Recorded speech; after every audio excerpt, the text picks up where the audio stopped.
una pregunta que comúnmente nos hacen a nosotros los hijos de Dios, los cristianos o la iglesia, como lo quieras llamar. Y la pregunta es la siguiente: si Dios existe, ¿por qué hay tanta maldad en el mundo? Porque vemos cada día que la gente piensa más en hacer el mal que en hacer el bien.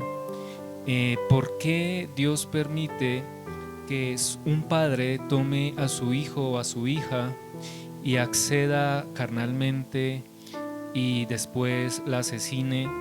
¿Por qué vemos hoy en día que aún los hijos levantan su mano y arremeten contra sus padres? ¿Y por qué vemos hoy en día que la humanidad piensa más en perjudicar o dañar a su prójimo que en ayudarlo? Y es una pregunta que comúnmente respondemos diciendo que cada quien es responsable de sus actos y de sus decisiones, y que cada quien puede tomar esas decisiones sin que Dios lo obligue. ¿Qué quiero decir con esto?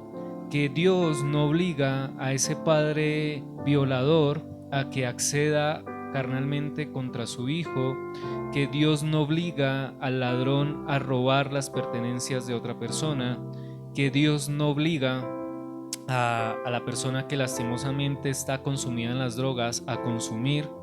Y esa es nuestra respuesta.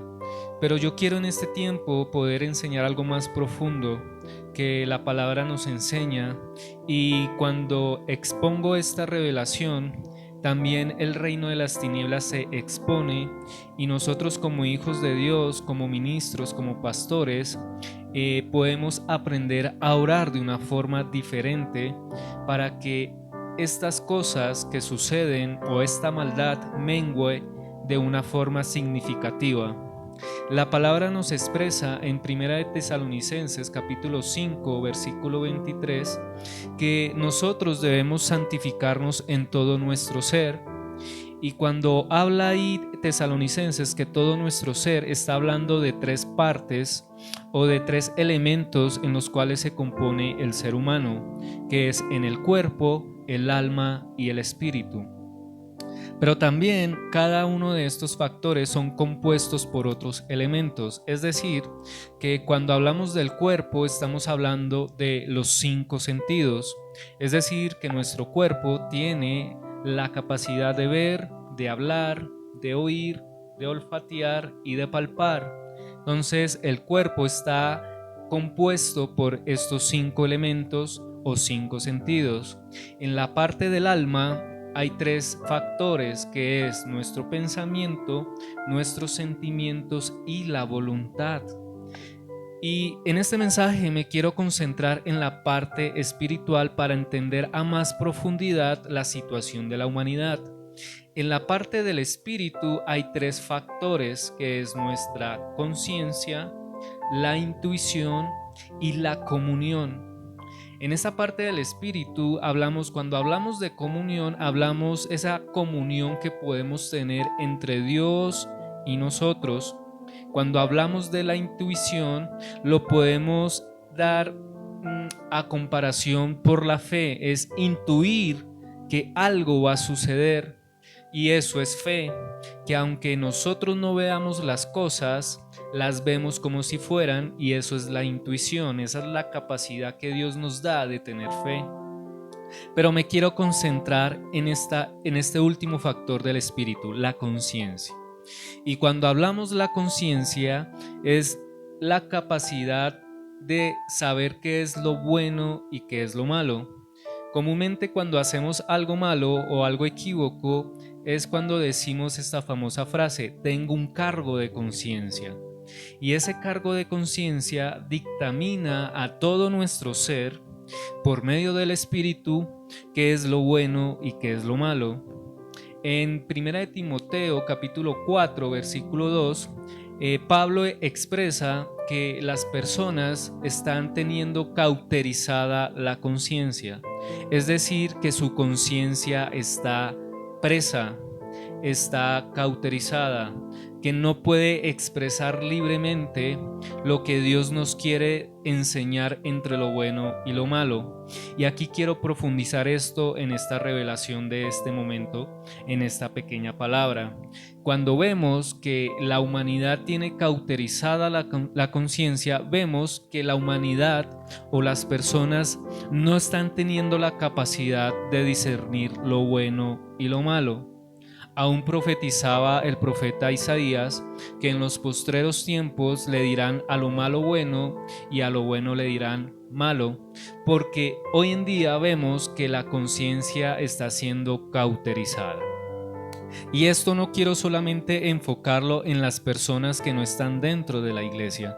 También hay gente que son cristianas o que van a una iglesia y en cierta forma su mente está siendo cauterizada. ¿Por qué? Porque aunque las personas vayan a la iglesia, están viviendo una vida de cosas que no agradan a Dios, o están teniendo un pecado oculto, o están haciendo actividades que ante la palabra de Dios y ante Dios son malas. Pero si su conciencia está cauterizada, esa conciencia cauterizada no les va a permitir llevar o llegar al arrepentimiento, porque cuando nosotros como hijos de Dios tenemos conciencia de lo bueno y lo malo, empezamos a discernir qué es lo que tenemos y qué es lo que no tenemos que hacer. Y dentro de la iglesia hay personas que están haciendo cosas malas, pero su conciencia todavía está cautiva y siguen haciendo esas cosas. Entonces no llegan a un estado de arrepentimiento, sino a un estado de remordimiento. Es decir, que siguen haciendo las cosas, pero llega el peligro o el momento de que eso se vuelve natural. Entonces, volviendo al tema de la maldad de la humanidad y de una otra forma en la maldad dentro de la iglesia, porque es lastimosamente decirlo que dentro de aún de la iglesia hay maldad porque hay mentes cautivas, es entender que nosotros como hijos de Dios, como siervos, como pastores, como ministros, tenemos que empezar a orar por una libertad de conciencia en la humanidad. Cuando empezamos a orar por esto, la conciencia de la humanidad empieza a ser libre y la gente y las personas empiezan a discernir y a entender qué es lo bueno y qué es lo malo. Y lastimosamente hoy vemos que la parte espiritual del ser humano está muerta, y al estar muerta su conciencia no se puede activar, o su conciencia no puede trabajar diciéndole qué es lo bueno y qué es lo malo. Yo invito a las personas que están escuchando este mensaje, primeramente a los pastores, a los siervos, a los ministros, a gente de la iglesia, que entre nosotros empecemos a evaluar cómo está nuestra conciencia, si nuestro espíritu nos está dictaminando o nos está ayudando a discernir lo bueno y lo malo que quizás estamos haciendo y no nos hemos dado cuenta. Aún dice la palabra que aún hay pecados que no se nos son revelados, que son ocultos para nosotros, y ahí es donde nosotros tenemos que empezar a decirle al Espíritu de Dios que nos revele qué es lo bueno y qué es lo malo por medio de nuestra conciencia. También una invitación de que nosotros, más que empezar a orar por el corazón, y a veces creo que esto es una oración contraria, una oración que no tiene efectividad, porque oramos por el corazón de las personas, por sus emociones, pero entendamos de que las emociones, como lo vimos en el principio, es una parte del alma. Nosotros tenemos que empezar a orar es por la parte espiritual, y en el espíritu está la conciencia. Tenemos que orar para que la conciencia sea libre en la humanidad, y asimismo la humanidad empiece a ver lo bueno y lo malo y se dé cuenta de las cosas malas.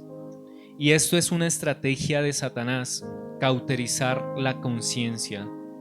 Y como en este momento esto ha sido expuesto Y no quiero exagerar, pero es algo muy importante cuando hemos entendido que la conciencia está cauterizada y cuando empezamos a orar por libertad de conciencia, Satanás es expuesto y Satanás es debilitado. Y esto es un principio de autoridad, o este es un principio de poder traer libertad a la gente. A veces oramos por echar fuera un demonio, pero también Dios me ha enseñado a orar por sus conciencias, de que la misma persona entienda cuál es su error, cuál es su estado, cuáles son las cosas que está haciendo que no le agradan a Dios y que está perjudicando su vida. Y cuando nosotros como siervos y como pastores, como ministros, entendemos esta revelación de la palabra, de orar por la conciencia de las personas, se nos es más fácil pastorear, se nos es más fácil aconsejar y vemos también un crecimiento genuino en la iglesia. Yo quiero orar en este momento por ti y también orar por las personas, por la humanidad, declarando que toda conciencia que esté cautiva hoy en el nombre de Jesús es libertada. Y declaro en el nombre de Jesús que tú, Espíritu Santo, nos das la capacidad, nos das la autoridad, nos das el discernimiento y la unción para poder orar por almas, por conciencias y por personas cautivas.